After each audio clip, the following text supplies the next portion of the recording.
నవవరుడు నవవధువు వీళ్ళిద్దరు పెళ్ళై సరిగ్గా వారం రోజులు అవుతోంది.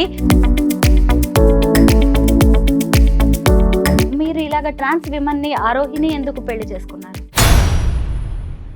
తనలో ఎప్పుడు ఆ కోణం కనిపించలేదు. మరి ఇలాగ ట్రాన్స్ మ్యాన్ ని ఎందుకు సెలెక్ట్ చేసుకున్నారు ఆరోహి? ఒక అబ్బాయి మాత్రం నన్ను చాలా అంటే చాలా ఇది చూసినానంటే తనకి అర్థమైపోద్ది.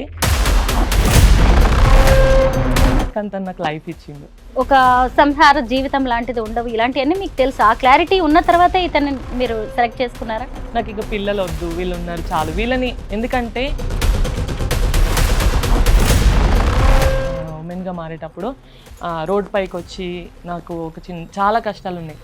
ఒక ఇల్లాలుగానే ఉండాలనుకుంటున్నారా?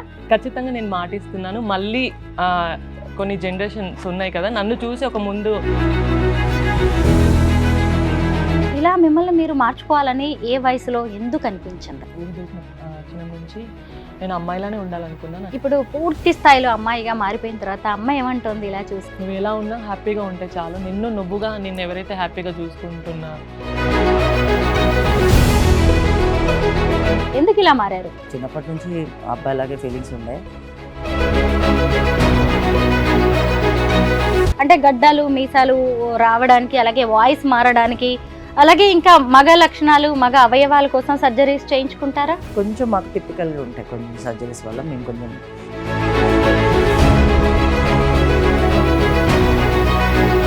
ట్రాన్స్జెండర్స్ లో ముస్లిమ్స్ క్రిస్టియన్స్ కూడా ఉంటారా? క్రిస్టియానిటీ, హిందూయిజం అనేది. అందరికీ నమస్కారం, నేను Swarupa Potlapalli. Welcome to I dream. ఇప్పుడు నాతో పాటు ఓ కొత్త జంట ఉన్నారు, నవవరుడు నవవధువు. వీళ్ళిద్దరు పెళ్ళై సరిగ్గా వారం రోజులు అవుతోంది. అయితే వీళ్ళిద్దరు కూడా నాకు చాలా స్పెషల్, మీకు కూడా స్పెషల్ అనిపిస్తూ ఉంటుంది. వీళ్ళు మార్చుకున్న తీరు కావచ్చు, వీళ్ళ పెళ్లి జరిగిన తీరు, పెద్దలు అంగీకరిస్తున్న తీరు, అలాగే సమాజం వీరిని చూస్తున్న విధానం, ఇవన్నిట్లో కూడా చాలా ప్రత్యేకత ఉంది. ముందుగా ఇక్కడ ఉన్నారు విమల్. విమల్ ఎవరు అంటే ట్రాన్స్ మ్యాన్. అంటే ఫస్ట్ తను ఒక మహిళగా పుట్టి ఆడపిల్ల నుంచి ఇప్పుడు మగాడిగా మారారు. ఇక్కడ ఉన్న ఆవిడ ఆరోహి. ఆరోహి కూడా ఫస్ట్ అబ్బాయిగా పుట్టారు, ఆ తర్వాత తనలోని మార్పులను తెలుసుకుని తర్వాత అమ్మాయిగా మారారు. అసలు చూశారు కదా ఎంత అందంగా కట్టు బొట్టు చీర, నేను చెప్తే తప్ప ఎవరికి తెలియదు. ఇక్కడ చూడండి, ప్యాంట్ షర్ట్ వేసుకున్న విమల్ మగతనానికి ప్రతీకలాగా ఎంత అందంగా కనిపిస్తున్నారో. ఇప్పుడు ఒక ట్రాన్స్ మ్యాన్, ఒక ట్రాన్స్ విమన్ పెళ్లి చేసుకున్నారు. వాళ్ళిద్దరూ చాలా సంతోషంగా ఉన్నారు. లైఫ్ లాంగ్ వీళ్ళు ఇలాగే ఉండాలి, హ్యాపీగా ఉండాలని కోరుకుంటూ ఈ ఇంటర్వ్యూని స్టార్ట్ చేద్దాం. ఫస్ట్ మీ ఇద్దరికి నమస్తే. నమస్తే అండి. Congratulations, happy married life. Thank you. ముందుగా మీ ప్రేమ దగ్గర నుంచి నేను ఈ ఇంటర్వ్యూని స్టార్ట్ చేయాలనుకుంటున్నాను. విమల్, మీరు చెప్పండి, ఫస్ట్ ఎప్పుడు చూశారు ఆరోహిని? సెప్టెంబర్ మంత్లో 2021లో చూశాను నేను. తను ఒక మెసేజ్ ద్వారా తను నాకు పరిచయం అయింది. ఆ తర్వాత స్టార్ట్ అయింది. అంటే నేను తనని చూడకముందే తను నన్ను చూసుకుంటూ వచ్చింది. తనే నాకు ప్రపోజ్ చేసింది. ఆల్మోస్ట్ 3 years అవుతుంది ఇప్పుడు. అవును, అమ్మాయిలకి ఈ మధ్య బాగా ధైర్యం వచ్చింది ఇలా ప్రపోజ్ చేయడానికి. ఆరోహి, మీరు ఎప్పుడు చూశారు? మీ ఫస్ట్ పరిచయం ఎప్పుడు ఏర్పడింది? నేను ఫస్ట్ లాక్డౌన్లో నార్మల్గా యూట్యూబ్ చూసేదాన్ని, ఎక్కువ యూట్యూబ్. మీకు తెలుసు నేను యాక్టింగ్ ఫీల్డ్లో ఉంటాను కాబట్టి యూట్యూబ్లో నాకు ఒక చిన్న వీడియో వచ్చింది, ట్రాన్స్ మెన్ ఉంటారని. నాకు అప్పటిదాకా తెలీదు ఒక ట్రాన్స్ మెన్ కూడా ఉంటారా. అవునా, నేను ఒక ట్రాన్స్ ఉమెన్ని, బట్ ట్రాన్స్ మెన్స్ ఉంటారని నాకు అప్పుడే తెలిసింది. బయటకు నేను ఎప్పుడు ఎక్కువ బయటకి వెళ్ళేదాన్ని కాదు, చూసేదాన్ని కాదు. సమాజంలో ఇట్లా కూడా ఉంటారనే విషయం అప్పుడే నాకు తెలిసింది. తర్వాత నేను బాగా ఇంట్రెస్ట్గా అసలు వాళ్ళు ఎలా ఉంటారు, వాళ్ళ విధి విధానం ఏంటి, వాళ్ళు ఎలా మారగలుగుతారు, అసలు మారుతారా నిజంగానే అని చెప్పి అన్ని వీడియోస్ ఓపెన్ చేసి నేను వాళ్ళ గురించి పూర్తిగా తెలుసుకోవడం జరిగింది. ఆ తర్వాత ఒకరోజు మా అత్తయ్య గారు ఉంటారు, ఆశ గారు అని, మా గురువు, ఆవిడ స్టేటస్ పెట్టిందన్నమాట. తను ఎవరితో అంత క్లోజ్గా ఉండదు, ఎందుకంటే తను కూడా మ్యారీడ్. అత్తయ్య, తను ఎవరో కొత్తగా అబ్బాయి, తనతో ఎందుకు వీడియోస్ చేసావు అత్తయ్య అది అంటే, తను కాదు, ఇట్లా ఎక్సెట్రా తను ట్రాన్స్ మెన్ అని చెప్పడం జరిగింది. నేను అప్పటికి కొంచెం ఆతృతగా ఉన్నా. నాకు అవునా నిజంగా నాకు అలా ఎదురుపడా నాకు కొంచెం హ్యాపీగా అనిపించింది. బట్ తన పైన ఫస్ట్ ఫీల్ ఏమనిపించలేదు.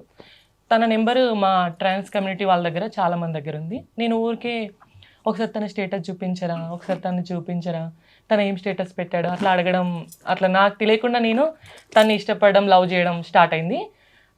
తనకి నేను ప్రపోజ్ చేయలేదు ఫస్ట్. నేను నా సింగిల్గా నేనే వన్ సైడ్ లవ్ చేసా 6 months. 6 months తర్వాత ఒకరోజు బాగా ధైర్యం వేసింది నాకు. అంటే ఏమో లైఫ్లో నేను మిస్ అవుతానేమో, ఒకవేళ గర్ల్ ఫ్రెండ్ ఉంటే నన్ను యాక్సెప్ట్ చేయడేమో, ఒకవేళ లేకపోతే నేను మిస్ అయిపోతానేమో, వేరే వాళ్ళు ఎవరైనా వస్తారేమో అని ఒక ఆలోచన వచ్చింది ఒకరోజు నైట్. నేను ధైర్యం చేసి నెంబర్ తీసుకొని ఎవరు ఏమైనా అనుకొని, ఈ సమాజంతో నాకు పని లేదు, నేను మా అమ్మ నాన్న వదిలేసి వచ్చినప్పుడే నాకు అలాంటి ఆలోచనలన్నీ పక్కన పెట్టిన. ఇప్పుడు ఇవన్నిటికీ ఎదిరించే అటువంటి సత్తా నాలో ఉంది అనిపించింది. కాబట్టి నేను తనకి కాల్ చేసి మెసేజ్ చేశాను, హలో విన్ను గారు హాయ్ అని చెప్పి నేను మాట్లాడడం జరిగింది. మాట్లాడడం జరిగిన తర్వాత నేను ఒకరోజు తనతోని ఈరోజు మాట్లాడా. నెక్స్ట్ డే రోజు తన రూమ్లోకి వచ్చేసిన. నేను మిమ్మల్ని డైరెక్ట్గా మాట్లాడాలి, ఎందుకంటే ఏదైనా ఫేస్ టు ఫేస్ మాట్లాడితే నమ్మడానికి కొంచెం అదిగా ఉంటుంది. ఫోన్లో ఎంతమంది ఎన్నైనా చెప్తారు తనకి, ఎందుకంటే తను ట్రాన్స్ మెన్ కాబట్టి తనకి ఫ్లోటింగ్ చేసే వాళ్ళు చాలామంది ఉండొచ్చు. కాబట్టి నేను ఫేస్ టు ఫేస్ మాట్లాడితే కొంచెం మా మనసులో ఉన్న ఫీలింగ్స్ ఏంటి అవన్నీ తెలుస్తాయని ఒక చిన్న ఆలోచన. అందుకే తన దగ్గరికి వచ్చా. తను కొన్ని విషయాలు నాతో షేర్ చేశాడు. ప్రతి ఒక్కదానికి నేను ఓకే అని చెప్పా. తనకి నేనే ప్రపోజ్ చేశా ఫస్ట్. తను ఫస్ట్ నన్ను యాక్సెప్ట్ చేయలే. ఒక 2 days నాకు టైం కావాలి అని అంటే, నేను ఇంత అందంగా ఉన్నా నాకెందుకు టైమింగ్ చెప్పడం అనే ఫీలింగ్లో ఉన్నా నేను. ఎందుకంటే నా అంతటా నేను తగ్గి రావడం అనేది చాలా అనిపించింది నాకు. అంటే ట్రాన్స్ ఉమెన్స్ ఎట్లా ఉంటారు అని అంటే ఎవ్వరు తగ్గి చెప్పరు ఎవరికి, వాళ్ళనికనే చాలా మంది పడతారనే ఫీలింగ్లో ఉంటారు. కాబట్టి నేను చెప్పినా కూడా ఈ అబ్బాయి ఏంటి ఇలా ఒకలాగా చేస్తున్నాడు, నన్ను అసలు ఆరోహిణి 2 days అడుగుతున్నాను. నన్ను ఈమె యాక్ట్రెస్ అండి, చాలా వెబ్ సిరీస్ లో యాక్ట్ చేస్తున్నారు, అందుకే నన్ను అనుకున్నాను. నైస్. ఆ కాన్ఫిడెన్స్ కి నేను మెచ్చుకోవాల్సిందే ఖచ్చితంగా. ఆరోహి, మధ్యలో డిస్టర్బ్ చేస్తున్నాను అనుకోవద్దు. సహజంగా అమ్మాయిలు ఎవరైనా నా వెనకబడాలి, 10 సార్లు ప్రపోజ్ చేశాక, మెసేజ్లు చేశాక తిప్పించుకోవాలి అనిపిస్తూ ఉంటుంది. అలాంటిది ఇంత వెనకబడ్డారు, నన్ను టైం కావాలని అడిగాడు అని మీకు అనిపించింది కదా.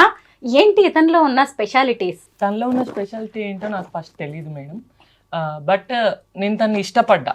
అంటే 6 months తన్ని కలవకుండా జస్ట్ చూడడం నా వరకు మాత్రమే తెలుసు. తనకేంటో నా గురించి తనకు కూడా తెలీదు. బట్ మిస్ అవుతాను ఒక ఫీలింగ్ నాలో ఉంది కాబట్టి నేను తొందరగా మూవ్ ఆన్ అవ్వాలి తనతో అన్న ఫీల్ నాలో ఉంది కాబట్టి నేను వచ్చేసి చెప్పడం జరిగింది. విమల్ అలియాస్ విన్ను. అయితే సరే, ఈమెను యాక్సెప్ట్ చేయడానికి 2 days అడిగారు కదా, ఎన్ని రోజుల తర్వాత యాక్సెప్ట్ చేశారు? ఏది చూసి ఓకే చేశారు ఈమె లవ్ని? ఫస్ట్ ఆఫ్ ఆల్ తను నాకు సడన్గా మెసేజ్ చేసి నేను పలానా వాళ్ళ కోడల్ని అని చెప్పింది. తను ఎవరైతే ఉన్నారో అమ్మ నాకు అప్పుడు మంచి ఫ్రెండ్. నేను యాజ్ ఏ యాక్టివిస్ట్గా కమ్యూనిటీలో చాలా ఇయర్స్ నుంచి ఉన్నాను కాబట్టి నాకు ఒక మంచి ఫ్రెండ్. అదేంటి ఎవరో ఇట్లా సడన్గా మెసేజ్ చేసి నా పేరు పలానా, నేను ఇష్టపడుతున్నాను కానీ భయపడుకుంటూ మళ్ళీ ఈ విషయం ఎవరికి చెప్పకండి అనుకుంటూ తను చెప్పింది. అయితే అప్పుడు కొంచెం అందరూ అంటారు, నాకు నిజంగా తెలీదు, నాకు యాటిట్యూడ్ అంటారు, అన్నీ అంటారు, నాకు అదేమి ఉండదు.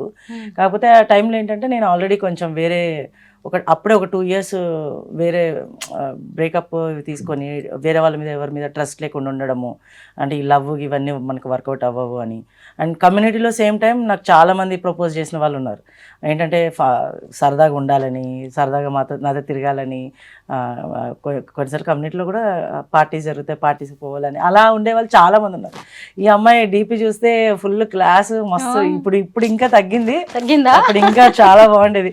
ఎంత ఉందంటే ఇది కూడా మధ్యలో వదిలేసి వెళ్ళే రకమే. సో అలా అని చెప్పి నేను ఎక్కువ ఇంట్రెస్ట్ చూపించలే. కానీ ఎప్పుడైతే తను వచ్చిందో నా మీద డెడికేషన్ ఏదైతే ఉందో, నేను యాక్చువల్లీ అదే రోజు నా ఫ్రెండ్ది బర్త్డే ఉండే.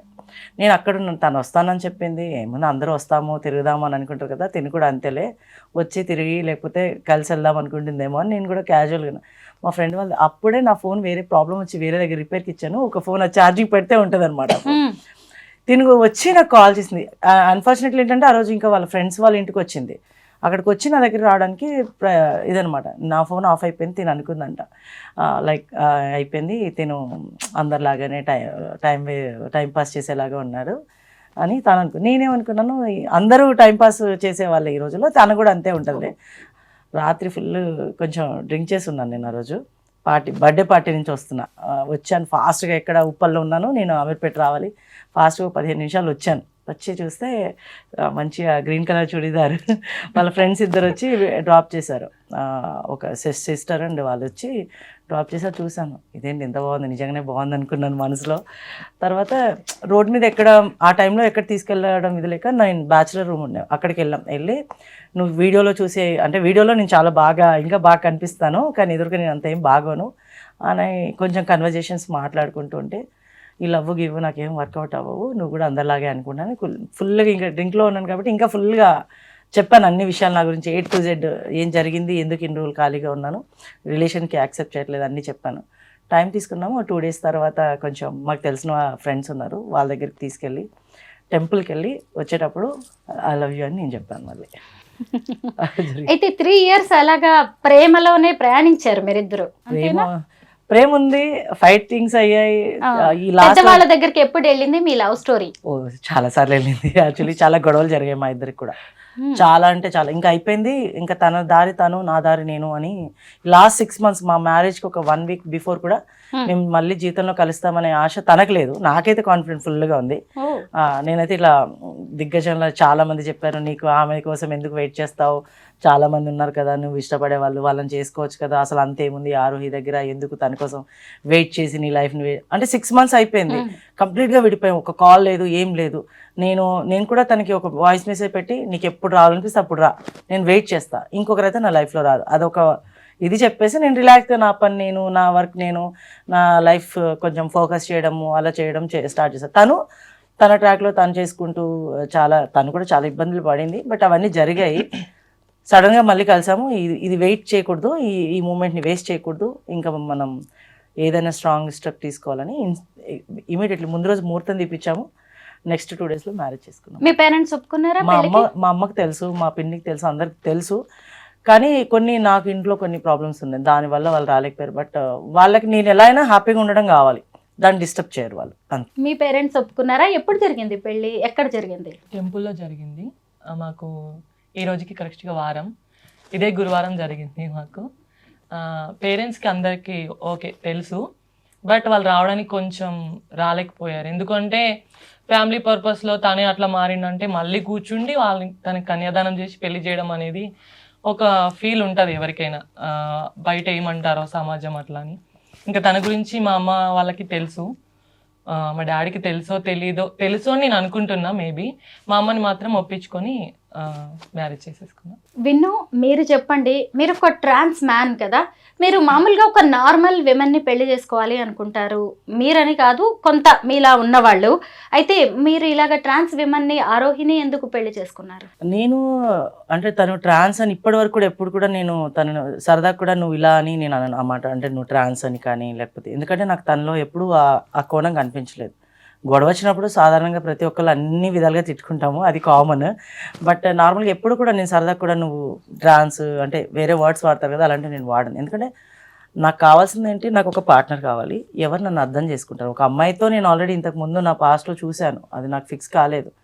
కానీ ఇప్పుడు నేను ప్రజెంట్ తిన దగ్గర నాకు ఏ లోపం కనిపించలేదు. అంటే ఒక అమ్మాయికి కావాల్సింది ఏంటి, నన్ను కేర్ చేయడం, నాకు టైంకి నేను ఎక్కడున్నానని తెలుసుకోవడం, నేను ఆఫీస్ నుంచి వస్తే నాకు ఫుడ్ రెడీ చేసి పెట్టడం, నా హెల్త్ బాగోకపోతే నన్ను కేర్ చేయడం, అవన్నీ తన దగ్గర నేను చూసాను. యాక్చువల్లీ చెప్పాలంటే నేను అదే మధ్యలో మా ఇద్దరు గొడవలు జరిగాయి అన్నాను కదా, అప్పుడు కూడా నేను అందరికి ఒకటే చెప్పాను. ఇప్పుడు మా అమ్మకు కూడా నేను అంటే చాలా ఇష్టం, తనకు నా మీద కోపం వస్తుంది, మారాను లేకపోతే ఏదవుతుంది అలా అని చెప్పి తను ఈరోజు స్నానం చేయించి అన్నీ చేయించి తన మీద కోపం వచ్చినప్పుడు నువ్వు నాకు వద్దని చెప్పి వదులుకోలేం కదా, వెయిట్ చేస్తాను. అమ్మ ఎప్పుడు మాట్లాడితే అప్పుడు మాట్లాడదామని వెయిట్ చేస్తాను. అలాగే నేను తన కోసం ఈ 6 months వెయిట్ చేశాను. ఆరోహి, నేను మిమ్మల్ని ఇంటర్వ్యూ కోసం కాల్ చేస్తే మా వైఫ్ని అడిగి చెప్తాను అని చెప్పేసి అన్నాడు అనమాట. నాకు భలే అనిపించింది, నీ భార్య అనే దాన్ని తను భలే నొక్కి చెప్పాడనమాట. నాకు అది ఇప్పటికీ గుర్తుంది. ఈరోజు మార్నింగ్ కూడా అన్నట్టున్నారు తను. అయితే మీరు ఒక ట్రాన్స్ విమెన్ కదా, సాధారణంగా ఉండే అబ్బాయినే పెళ్లి చేసుకోవాలనుకుంటారు చాలా మంది, మీలాంటి వాళ్ళు చాలా మంది నుంచి ప్రపోజల్స్ వచ్చే ఉంటాయి, వెనకబడి ఉంటారు. మరి ఇలాగ ట్రాన్స్ మ్యాన్ని ఎందుకు సెలెక్ట్ చేసుకున్నారు ఆరోహి? నా లైఫ్లో కూడా కొన్ని జరిగినాయి, అన్ని విధాలుగా దెబ్బ పడే ఇక్కడ దాకా వచ్చాను ఒక అబ్బాయితో. ఒక అబ్బాయి మాత్రం నన్ను చాలా అంటే చాలా బాధ పెట్టిండు, తనకు తెలుసు. ఇది చూసినదంటే తనకి అర్థమైపోద్ది. బట్ తను నాకు చాలా మోసం చేసింది మేము, కానీ తను నాకు లైఫ్ ఇచ్చిండు. నేను అనుకున్నాను ఏంటి అని అంటే తనతో ఉంటే లైఫ్ లాంగ్ నేను హ్యాపీగా ఉండగలుగుతాను అనిపించిన రోజే నేను తనతో స్టెప్ తీసుకోవాలని అనుకున్నాను. నేను తనతో హ్యాపీగా ఉంటా అని నాకు అనిపించింది కాబట్టి ఒక స్టెప్ తీసుకున్నాను. సమాజంతో నాకు పని లేదు. నేను ఈ ప్రశ్నలు ఇంత క్లారిటీగా మిమ్మల్ని ఎందుకు అడిగానో దానికి కూడా ఒక రీజన్ ఉంది, నేను చెప్తాను. విమల్, ఇప్పుడు మీరు ఒక అమ్మాయిని పెళ్లి చేసుకున్నారనుకోండి, సరే రేపు ఏదో ఒక విధంగా మీకంటూ మీ ఇంటి పేరు లేదంటే మీకంటూ ఒక బేబీయో అబ్బాయో, సైంటిఫికల్గా ఫిజికల్గా అది కరెక్ట్ కాకపోవచ్చు కానీ ఒక సరోగసీకి వెళ్ళే ఛాన్స్ ఉంటుంది. పిల్లలు, నెక్స్ట్ జనరేషన్ ఇలా కూడా ఆలోచించుకుంటారు కదా. అయినా ఇవన్నీ మీరు ఆలోచించలేదా? దాని గురించి ఆలోచించాలనిపించలేదా? మాకు అనిపించింది ఏంటంటే మేము ఫస్ట్ ఒకటి అనుకున్నాము, అంటే మాకు పిల్లలు ఓన్ కిడ్స్ గురించి మేము ఇప్పుడని కాదు, మేము రిలేషన్ ఉన్నప్పటి నుంచి కూడా అనుకోలేదు. కాకపోతే ఏమో ఛాన్స్ ఉండి మేము ఒకవేళ అంతా ఇప్పుడు అడాప్ట్ అనేది కూడా చాలా ఎక్స్పెన్సివ్తో కూడిన పని. అలా చాలామంది పిల్లలు నేను చాలా అంటే ఆర్గనైజేషన్స్లో అన్నీ ఇవి చూస్తాం కాబట్టి నాకు తెలుసు కాబట్టి ట్రస్ట్లో మాకు ఓన్ పిల్లలు ఏం లేకపోయినా కూడా వేరే వాళ్ళని అడాప్ట్ చేసుకోవాలనే ఆలోచన మాత్రం మాకు ఉండేది ముందు నుంచి మేము అనుకున్నాం. అండ్ ఇంకోటి ఏంటంటే విత్ ఇన్ ద కమ్యూనిటీ మాకు చాలామంది పిల్లలు ఉన్నారు. లైక్ అందరు నన్ను డాడీ అని పిలుస్తారు. నాలాగా ఉన్న ట్రాన్స్మెన్సీ ఇప్పుడు కొత్త వచ్చిన వాళ్ళందరూ కూడా నన్ను డాడీ అని, తనను మమ్మీ అని, ఇప్పుడు నేను ఎక్కడైతే వర్క్ చేస్తానో అక్కడ ఉన్న వాళ్ళందరూ కూడా నన్ను ఒక సార్లాగా ట్రీట్ చేయరు. అందరూ అన్నయ్య, అమ్మ అలానే పిలుస్తారు. సో అది చూసినప్పుడు ఇవన్నీ ఆలోచనలు మాకు ఎప్పుడు రాలేదు. అండ్ నేను ఒకవేళ మా ఇద్దరికి అనుకున్నా కూడా అడాప్షన్ చేసుకుంటూ ఒక పాపను తీసుకోవాలని ఉంది, కానీ మళ్ళీ వాళ్ళకి మనం జీవితంలో మేము యాక్సెప్ట్ చేసి తీసుకున్నంత ఇదిగా సమాజం మళ్ళీ వాళ్ళని తీసుకోదు కదా అని ఆలోచన మా మైండ్లో చాలా ఉంది. మీరేమనుకున్నారు ఆరోహి ఆ విషయంలో? నెక్స్ట్ జనరేషన్ కావచ్చు, పిల్లలు, మీకంటూ ఓ కుటుంబం, విమల్ని సెలెక్ట్ చేసుకుంటున్నప్పుడు మీకు తెలుసు మీకంటూ కూడా ఒక లైఫ్ అంటే నార్మల్ మ్యాన్తో ఉండే ఒక లైఫ్ ఉండదు, ఒక సంసార జీవితం లాంటిది ఉండవు, ఇలాంటివన్నీ మీకు తెలుసు. ఆ క్లారిటీ ఉన్న తర్వాతే ఇతన్ని మీరు సెలెక్ట్ చేసుకున్నారా? పిల్లలు అనేది నేను ఫస్ట్ ఏం అనుకోలేదు. నేను అనుకున్నాను ఒక పాపని మాత్రం అడాప్ట్ చేసుకొని తన్ని చూసుకోవాలి, మంచి చెడు అనే ఆలోచన ఉండేది. బట్ తన దగ్గరికి వచ్చిన తర్వాత వాళ్ళ తరపు నుంచి నాకు రిసీవింగ్ చాలా బాగుంది.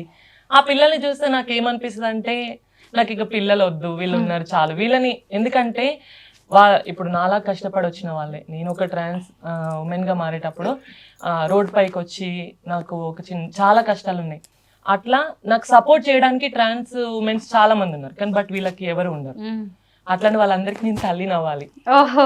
ఎందుకు అనంటే వాళ్ళ అమ్మా నాన్న ప్రేమను అక్కడ వదిలేసి వచ్చినప్పుడు వాళ్ళకి సపోర్టింగ్ అనేది ఉండదు.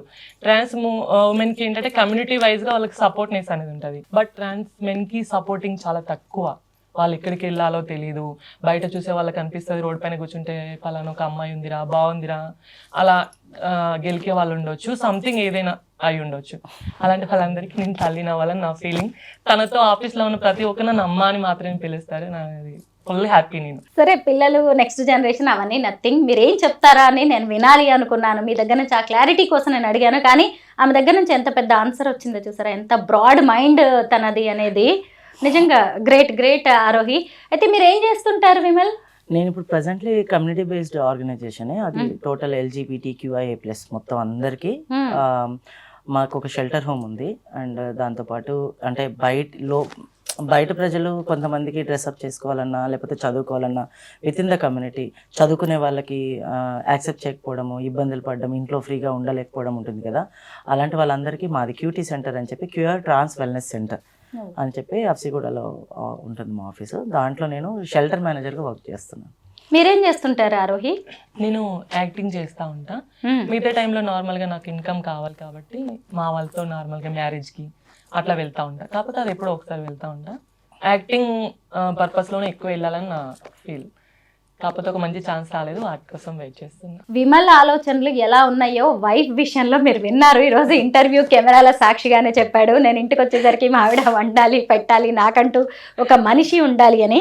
మళ్ళీ నేను ఒక క్వశ్చన్ అడుగుతాను ఆరోహి, ఇక్కడ మీరే ఖచ్చితంగా సమాధానం చెప్పాలి. ఎందుకంటే ఈ ట్రాన్స్ విమెన్గా మారిన వాళ్ళు చాలామంది సెక్స్ వర్క్లోకి వెళ్తున్నారు. ఈ మధ్య కాలంలో ఇలాగే బెస్ట్ కపుల్, ఇన్స్పిరేషన్ అనుకున్న వాళ్ళు కూడా ఆ ఒక మిస్అండర్స్టాండింగ్తో విడిపోయినట్టుగా కూడా నేను విన్నాను జస్ట్. బట్ మీరేమనుకుంటున్నారు? మీ ఆయన అయితే ఖచ్చితంగా నా భార్య, నా సొంతం అనే దాంట్లోనే ఉన్నారు. మీరు ఖచ్చితంగా ఆయనకి ఇష్టమైనట్టుగా ఒక ఇల్లాలుగానే ఉండాలనుకుంటున్నారా? ఎగ్జాక్ట్లీ, నేను ఇల్లాలుగానే ఉండాలనుకుంటున్నాను. ఇంకోటి ఏంటంటే ఈ రోజు నన్ను చూసారు కదా, ఖచ్చితంగా నేను మాటిస్తున్నాను, మళ్ళీ కొన్ని జనరేషన్స్ ఉన్నాయి కదా, నన్ను చూసి ఒక ముందు స్టెప్ తీసుకునే వాళ్ళు కూడా ఉంటారని నా ఆలోచన. మీరిద్దరు నిజంగా బాగుంటారు, మీ రిలేషన్ లైఫ్ లాంగ్ ఉంటుంది అనే నమ్మకం అయితే నాకు ఉంది. ఎందుకంటే ఇద్దరు కూడా సేమ్ దాదాపు ఒకే వర్గానికి చెందిన వాళ్ళు మీరు. ఎందుకంటే ఇక్కడ నేను మళ్ళీ అంకితా రాజ్ టాపిక్ తీసుకురావాల్సిందే. అంకితా రాజ్ అనే ఆమె ఒక ట్రాన్స్ విమెన్ కదా, తెలుసు మీ అందరికీ తెలిసిందే. కాకపోతే నార్మల్ అతను పెళ్లి చేసుకోవడం వల్ల రాజ్ కుమార్ అనే అతను వాళ్ళ రిలేషన్ ఒక రకంగా బ్రేకప్ అయింది. ఎందుకంటే వాళ్ళ మెంటాలిటీస్ వాటన్నిటిలో తేడాలు ఉంటాయి కదా. మీరేమనుకుంటున్నారు ఆ విషయంలో? మీరు చెప్పండి విమల్. రిలేషన్షిప్లో కంపల్సరీ మిస్అండర్స్టాండింగ్స్, ప్రాబ్లమ్స్ అన్నీ జరుగుతాయి. ఆ ప్రాబ్లమ్స్ అంటే ఇద్దరు ట్యాకిల్ చేసుకోవడానికి, అందరి ముందు ట్యాకిల్ చేసుకోవడానికి చాలా ఉంటాయి. ఈ సిస్టమ్ ఏదైతే వాళ్ళకు ఉంటుందో, అంటే వాళ్ళ రిలేషన్షిప్లో మేబీ అతను తప్పు చేశారా, ఆమె తప్పు చేశారా మాకు తెలీదు. మేము చాలాసార్లు, నేను కూడా ఈవెన్ వాళ్ళని చూస్తా, ఎందుకు వీళ్ళు ఇంత బాగుంటారు. నాకు ఎక్కువ పరిచయం లేదు, బట్ అంకిత తెలుసు. మేము కొన్ని ఈవెంట్స్లో మేము చూసాం, రాజ్ని ఎప్పుడు కలవలేదు, చూసాము. వీళ్ళు ఇంత ఇదిగా చేసుకున్నారు మ్యారేజ్, హ్యాపీగా ఉంటారని అనుకున్నాము. బట్ ఏం జరిగిందని తెలియదు. కొన్ని పర్సనల్గా, అంటే వాళ్ళ పర్సనల్ విషయాలు మనం బయట మాట్లాడకూడదు, బట్ అది కొంచెం హట్టింగ్. కాకపోతే మా విషయంలో నేను ఒక 100% షూర్గా నేను ఒక విషయం చెప్పగలను. ఏంటంటే ఇవన్నీ గొడవలు మా మ్యారేజ్కి ముందు చాలా గొడవలు జరిగాయి. నేను ఇక్కడ కూర్చొని ఇప్పుడు ఏమి తను సైలెంట్గా కూర్చుంది, కానీ చాలా వైలెంట్. ఎలా అంటే ఈవెన్ నేను ఎవరిని చూడనని తనకు తెలుసు, అయినా కూడా వేరే వాళ్ళు నన్ను చూసినా కూడా అది నా తప్పే అని. చాలా కష్టం, కానీ పర్లేదు. నాకు ఆ పొసెసివ్నెస్ కావాలండి. ఆ పొసెసివ్నెస్, ఒక మగవాడికి ఆ పొసెసివ్నెస్ లేకపోతే ఆ మనిషి ఎప్పుడు పాడైపోతాడు. ఆ కేరు, ఆ అనుమానము అనేది కొంచెం వైఫ్కి లేకపోతే మనకు భయం లేకుండా నిజంగా ముందు ఏమనట్లేదు కదా అని చెప్పి ఇంకోరిని ఫ్లడ్ చేయడము, మాట్లాడడము, అవన్నీ ఆటోమేటిక్గా మగవాళ్ళు చెప్తాయి. కానీ నేను ఎక్కువ ఏం చేయను, కానీ తను నన్ను చూసిన ప్రతిసారి ఎవరైనా, నేను ఆటోమేటిక్గా ఎక్కడో చూసినా కూడా ఎవరైనా కనిపించారా అని అడుగుతుంది. ఎందుకు అంటే తనకు తెలుసు చాలా మంది విత్ ఇన్ ద కమ్యూనిటీ, బయట అమ్మాయిలతో నాకు బయట అమ్మాయిలతో ఎక్కువ ఈ ప్రాబ్లం రాదు, కానీ విత్ ఇన్ ద కమ్యూనిటీకి నేను చాలా క్లోజ్. అంటే ఏదైనా ప్రాబ్లం వచ్చినా, ఏదైనా నేను ఉండే పొజిషన్లో ప్రాబ్లం వచ్చినా, కష్టం వచ్చినా, ఏదొచ్చినా నాకు ఫోన్ చేస్తారు ఎనీ టైం. నేను వాళ్ళతో మాట్లాడాల్సి వస్తుంది. కొంతమంది మంచిగా మాట్లాడతారు, కొంతమంది కావాలని. ఈ కమ్యూనిటీలో ఇది కూడా ఉంటుంది, ఇద్దరు మంచిగా ఉంటే కొంతమంది వేరే వాళ్ళని చెడగొట్టాలనే బుద్ధి అన్నిట్లో, అది జనరల్ పీపుల్లో కూడా ఉంటుంది కదా, ఒక అబ్బాయి అమ్మాయి విషయంలో కూడా ఉంటుంది. అలాగే మా విషయంలో కూడా అలా జరిగాయి. అవన్నీ ప్రాబ్లమ్స్ ఫేస్ చేసి, అవన్నీ గొడవలు ఇచ్చేసుకొని 6 నెలలు మేము అంతకుముందు కొన్ని రోజులు దూరం ఉన్నాం. ఈ తర్వాత ఈ 6 నెలలు దూరం ఉండి తనకి మొత్తం, ఇప్పుడు నేను వచ్చి మళ్ళీ మేమిద్దరం కలిసిన తర్వాత కూడా డిసైడ్ అయింది ఒకటే, నా గురించి నువ్వు కానీ, నీ గురించి నేను కానీ అన్నీ ఓపెన్గా ఉంటాం. నీ ప్రొఫెషనల్లో నేను అడ్రాను, నా ప్రొఫెషన్లో నువ్వు అడ్రాకు. 6 o'clock వరకు నేను ఏం చేసినా నువ్వు అడుగు. ఆఫ్టర్ 6 నువ్వు నీ పని ఏంటి, నువ్వెక్కడున్నావు అని నేను అడుగుతా, నేను ఎక్కడున్నాను నువ్వు అడుగు. అవన్నీ క్లియర్గా మాట్లాడుకొని ఏ మిస్అండర్స్టాండింగ్ రాకూడదని చెప్పి డిసైడ్ అయ్యి ఈ స్టెప్ తీసుకున్నాం. ఆరోహి, ట్రాన్స్ విమెన్ ని చాలా మంది కూడా డబ్బు కోసం, ఎంజాయ్మెంట్ కోసం, ప్రేమ పెళ్లి పేరుతో దగ్గర అవుతున్నారు, కొన్నాళ్ళు వాళ్ళతో ఉంటున్నారు, వాళ్ళకు కూడా ఆశలు కల్పిస్తున్నారు, వెళ్ళిపోతున్నారు. అయితే ఇప్పుడు మీకు కూడా ఒక అతను మీకు ప్రేమ పేరుతో దగ్గర అయ్యారు, ఇలాంటి వాళ్ళని నమ్మొద్దు అనుకున్నారు అని చెప్పారు కదా.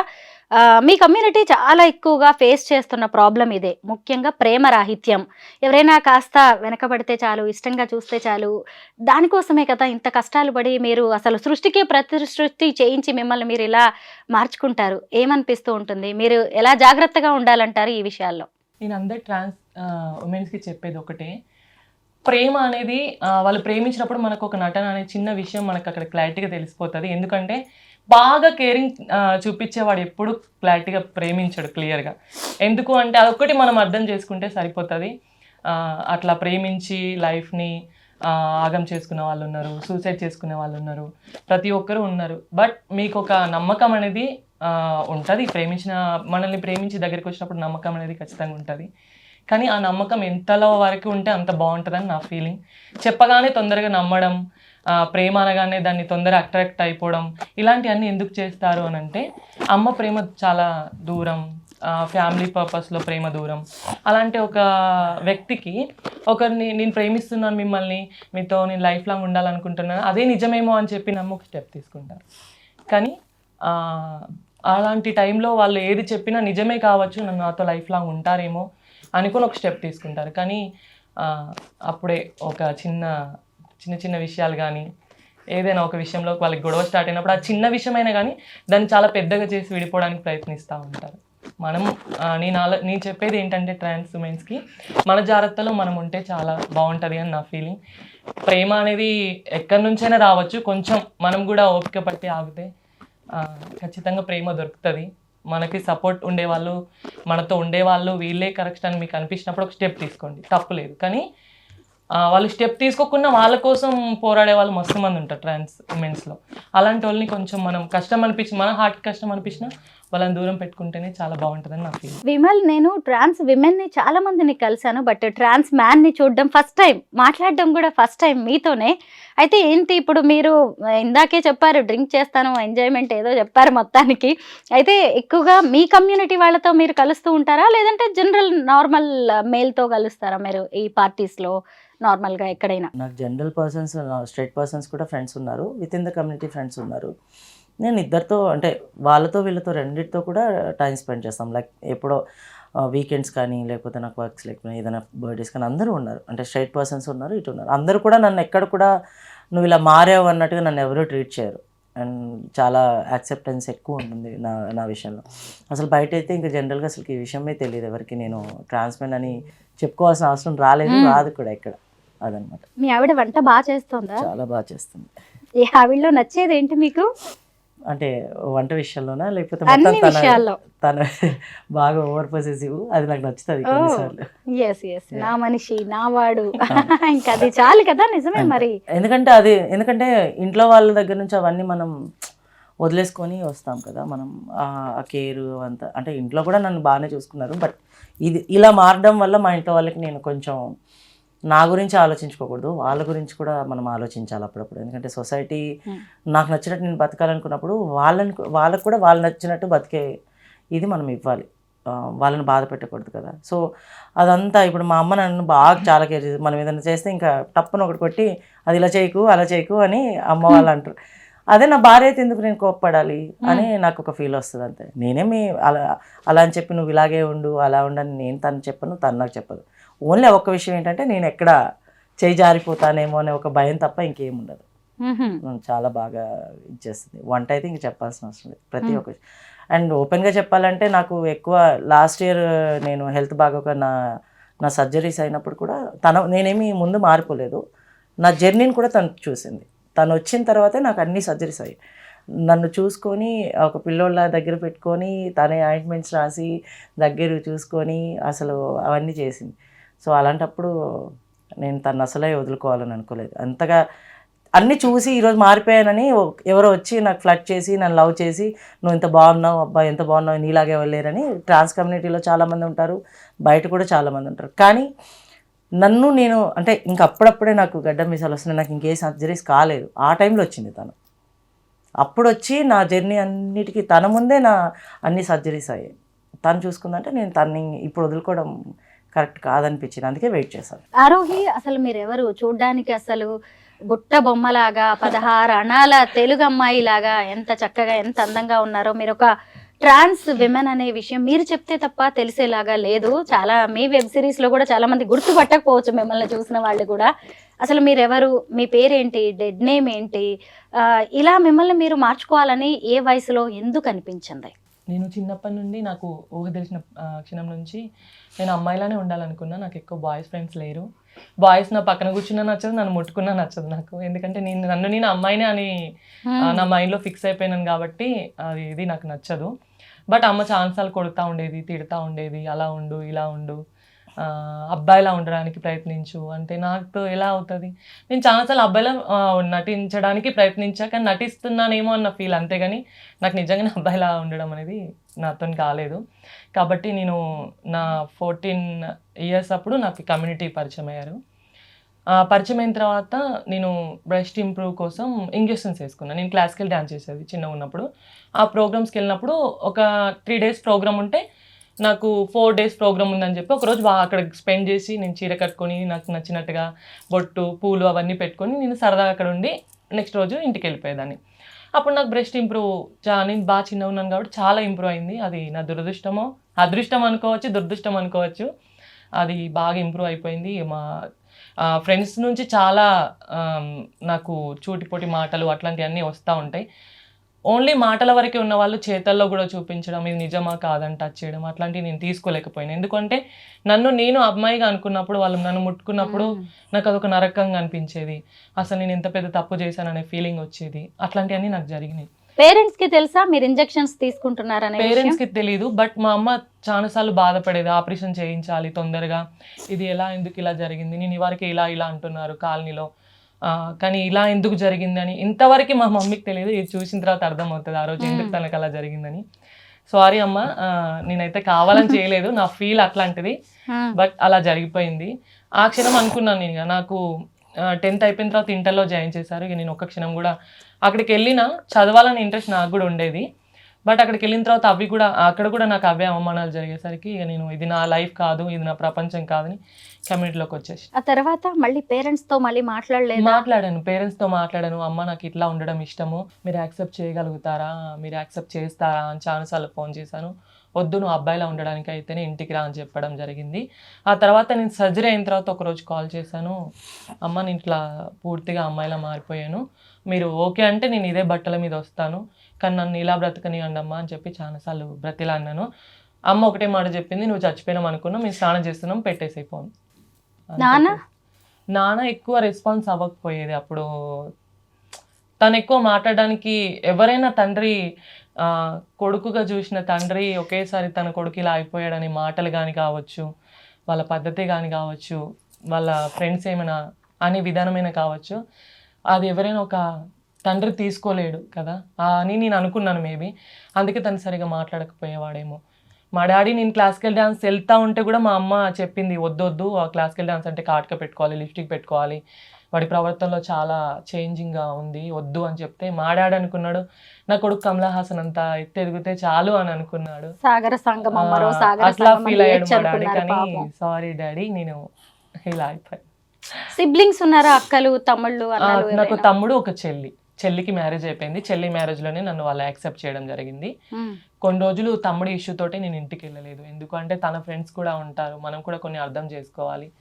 తన ఫ్రెండ్స్ ఏంట్రా మీ అన్న ఇలా అయిపోయాడా అలా అయిపోయాడా అని ఒక చిన్న మాటలు ఉంటాయి కాబట్టి మేబీ తను అందుకే నన్ను దూరం ఉంచాడేమో అనుకుంటాను. మా తమ్ముడికి కాకపోతే నేనంటే చాలా ఇష్టం. ఇప్పుడు పూర్తి స్థాయిలో అమ్మాయిగా మారిపోయిన తర్వాత అమ్మ ఏమంటుంది ఇలా చూసి? అమ్మ హ్యాపీగానే ఉంది. ఇప్పుడు నన్ను అమ్మ ఇంట్లో అందరికంటే తొందర యాక్సెప్ట్ చేసేది అమ్మ ఒక్కటి, బాగా మెచ్యూర్డ్ మైండ్. నాకైతే హ్యాపీగా అనిపిస్తుంది, ఎందుకంటే తన విషయంలో కూడా నేను తనకి షేర్ చేసినప్పుడు, నువ్వు ఎలా ఉన్నా హ్యాపీగా ఉంటే చాలు, నిన్ను ఎవరైతే హ్యాపీగా చూసుకుంటున్నారో అని నీకు అనిపిస్తే వాళ్ళతో ఉంటే నేను హ్యాపీ.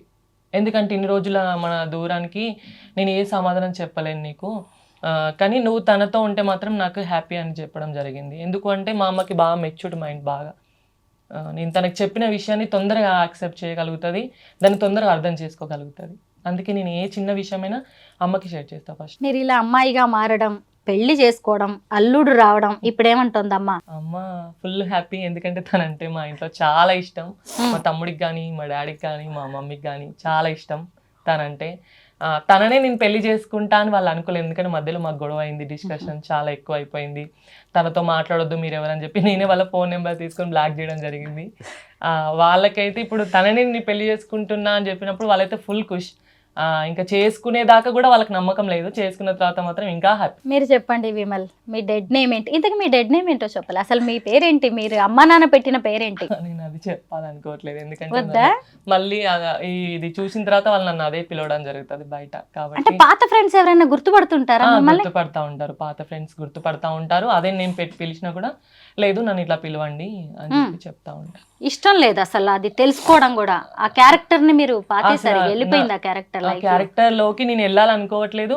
ఆ క్యారెక్టర్ వైజ్ గా ఏదైనా విషయాలు నా ముందుకు వచ్చినా దాన్ని తీసుకోవడానికి నేను రెడీగా లేను.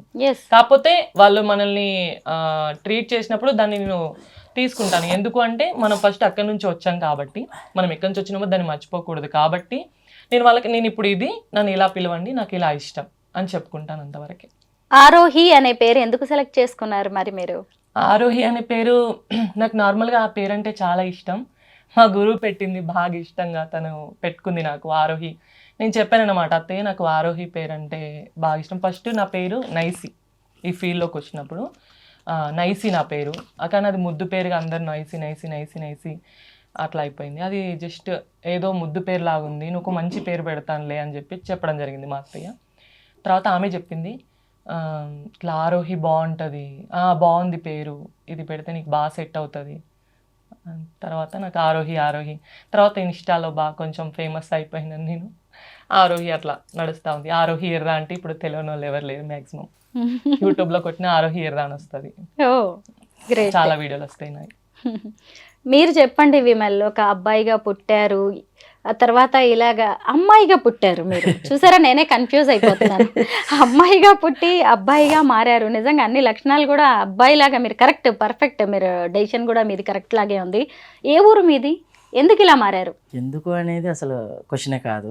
నేను ఇలాగే ఉన్నాను, ఇలాగే పుట్టాను అనుకుంటా. కొంచెం చిన్నప్పుడు నార్మల్గా మనం పెరిగేటప్పుడు చూడండి, ఇంట్లో వాళ్ళు బట్టలు మగపిల్లడికి ఆడపిల్లలు బట్టలు వేస్తారు, అలానే ఫీల్ అయ్యాను నా ఏజ్ నాకు తెలిసిన తర్వాత వరకు కూడా.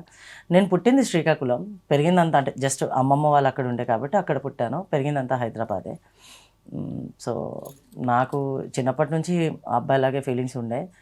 ఇంట్లో మా మదర్ వాళ్ళ జనరేషన్లో అందరి తర్వాత ఆడపిల్లగా పుట్టింది నేను అప్పట్లో. సో నాకు కొంచెం గారాభంగా చూసా. మెయిన్ డాడీ కన్నా డాడీ అంత ఆడపిల్లలంటే కొంచెం ఇది ఉండేది కాదు. కానీ మా ఇంట్లో మా అమ్మమ్మ పిన్నిలు నన్ను చాలా బాగా చూసుకునేవాళ్ళు. వాళ్ళకి నేనంటే చాలా ఇష్టం. ఇంకా వాళ్ళ పిల్లలాగానే చూసుకునేవాళ్ళు తాతయ్య వాళ్ళ దగ్గర.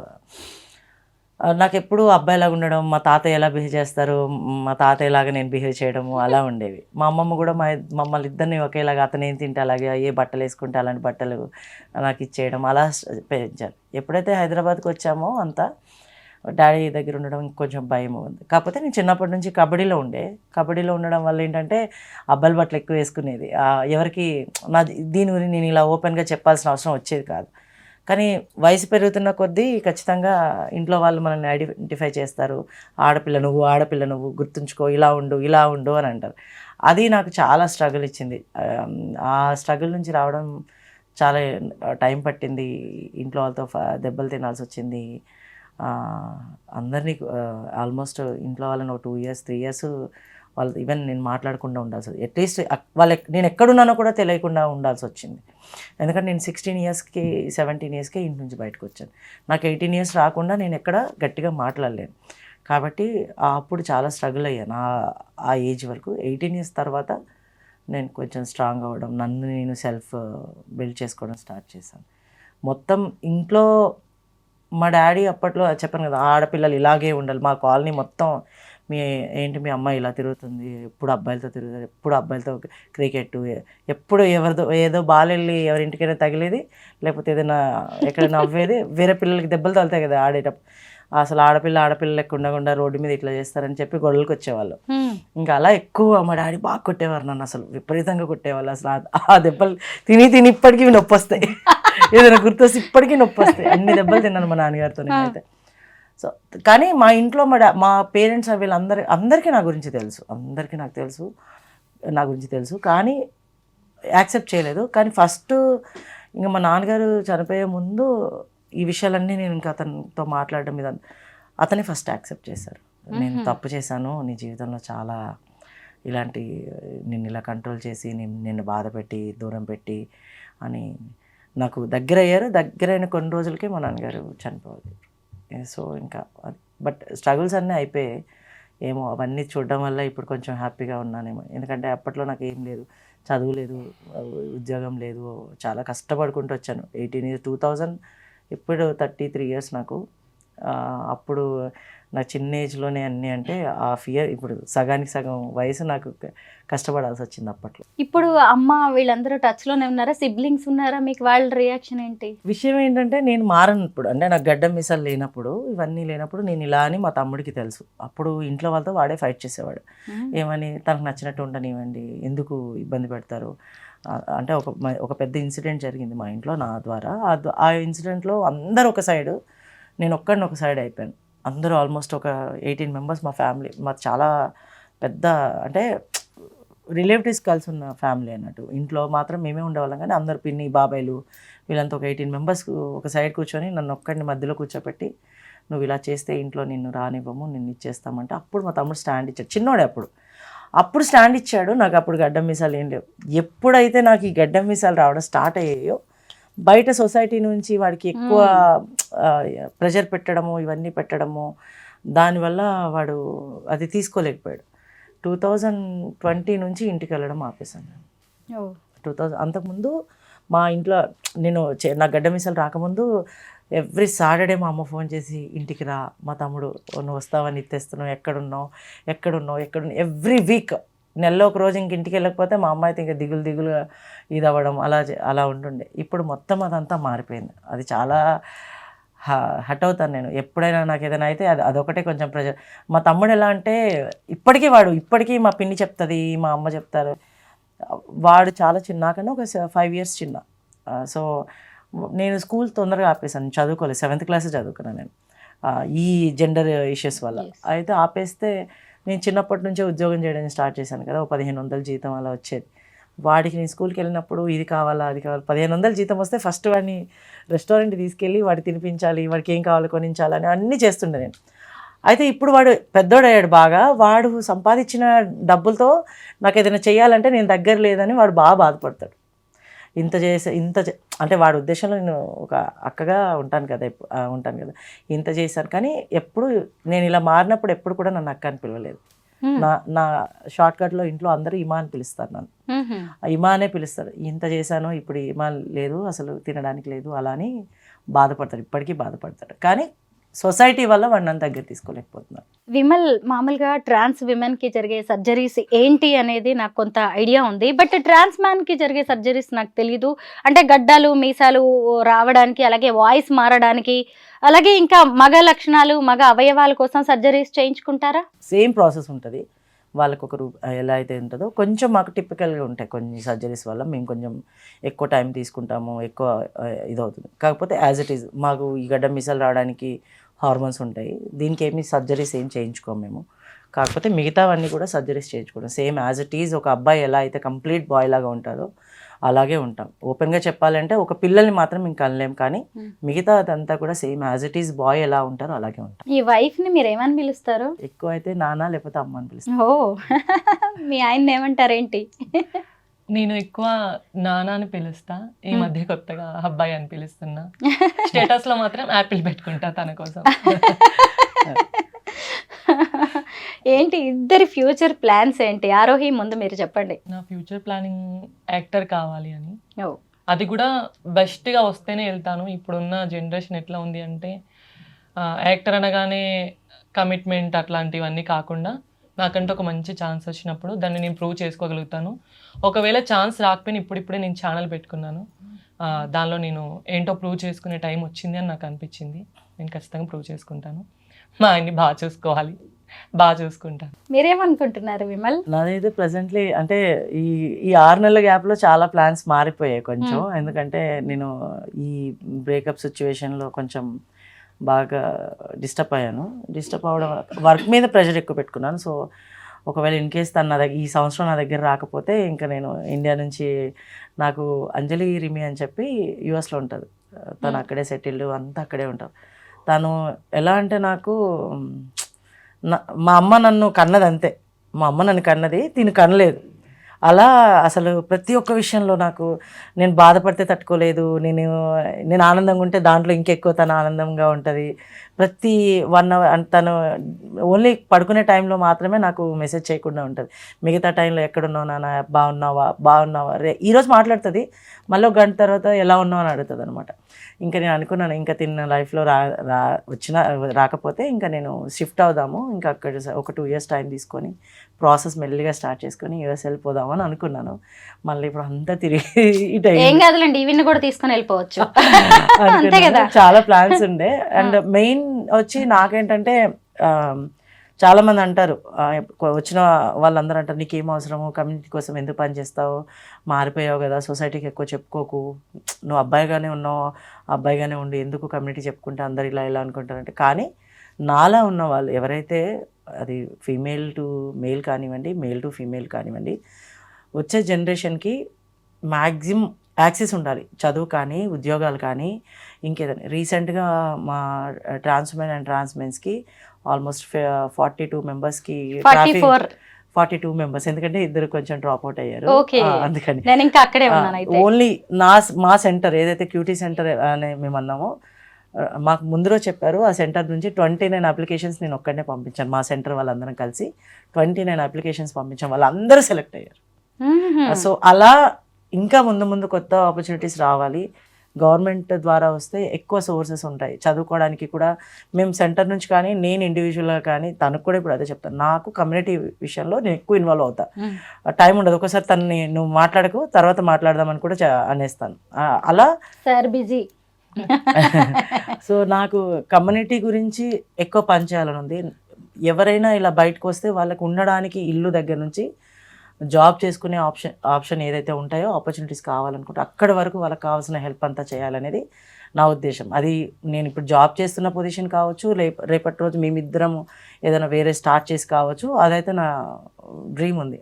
ఎప్పుడూ ఎవరికి ఏం లేదు అనకుండా చూడాలి అనేది నా ఉద్దేశం. ఈ మధ్య తెలంగాణ గవర్నమెంట్ అపాయింట్ చేసిన ట్రాఫిక్ వాలంటీర్స్ ఎవరైతే ఉన్నారో ట్రాన్స్జెండర్స్, వీళ్ళ సెంటర్ నుంచి వచ్చిన వాళ్ళే, మన విమల్ తయారు చేసిన వాళ్ళే.